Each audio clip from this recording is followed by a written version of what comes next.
So today we are going to talk about the MREA 2 budget model. So as you look at the top here, you're going to see two things. You're going to see averages over on this side and best practices over on this side.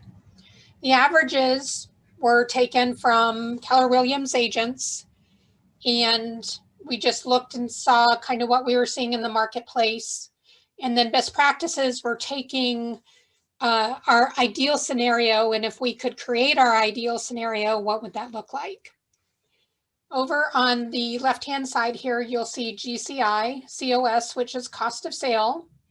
GCI minus cost of sale is our gross profit. Then our expenses, what we need to do to keep the lights on.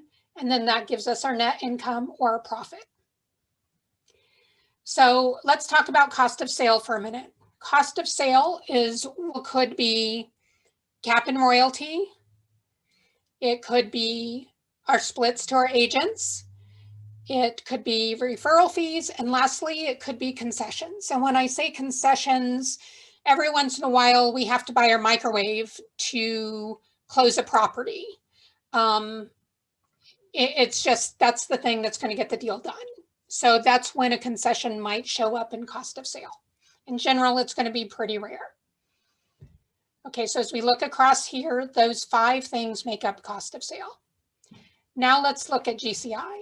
So we have really a single agent making $150,000 a year, and we look at cost of sale. Making up this cost of sale is really going to be cap and royalty. They're a new agent. Now we jump to $340,000. That agent has grown their business. Making up this cost of sale, we're looking at cap, royalty, referral fees, and maybe they've brought on a showing assistant. Now we jump to the $640,000, and this is where we're starting to see the team start. So we have cap, royalty, referral fees, and then agent splits coming into cost of sale. Then we jump to this 970 column. And what I really want everyone to look at and compare is this 970 column compared to this 1 million column. They really are comparable. This is going to be average. This is going to be best practices. So I want to look at the differences between the two. And the first thing we jump into here is cost of sale. And we see under averages, we have a 38% cost of sale where best practices is 25%.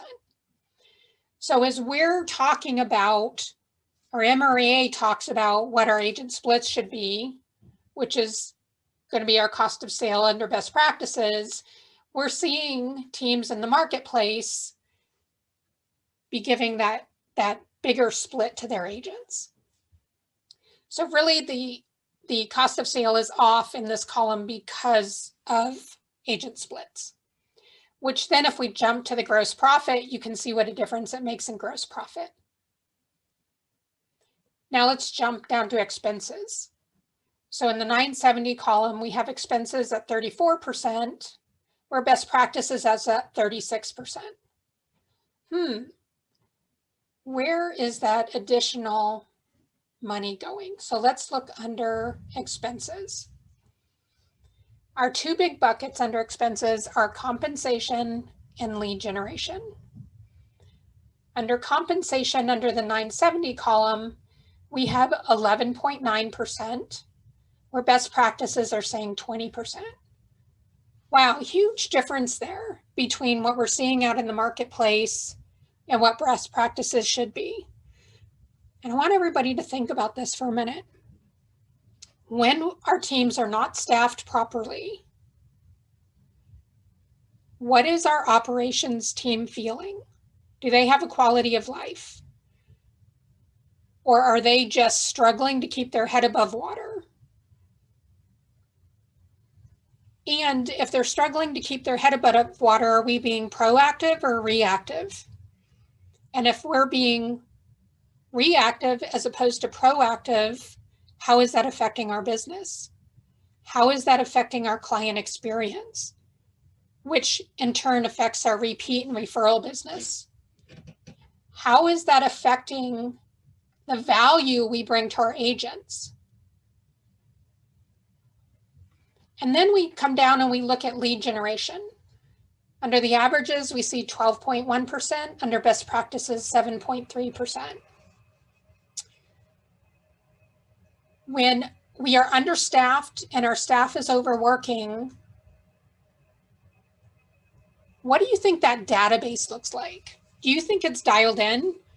Are we getting repeat and referral business?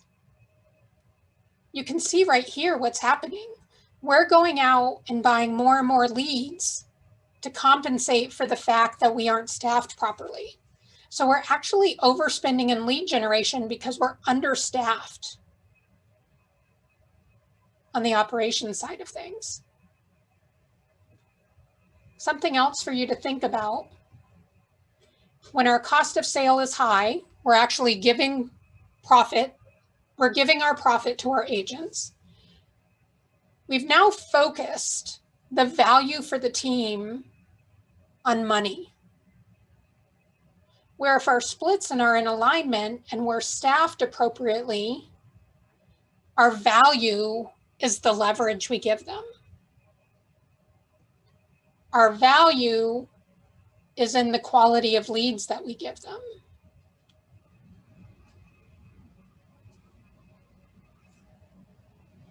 So just something for everyone to think about as we look at best practices to averages, the harm that having a high cost of sale can have, the harm that underspending on salaries can have, and the harm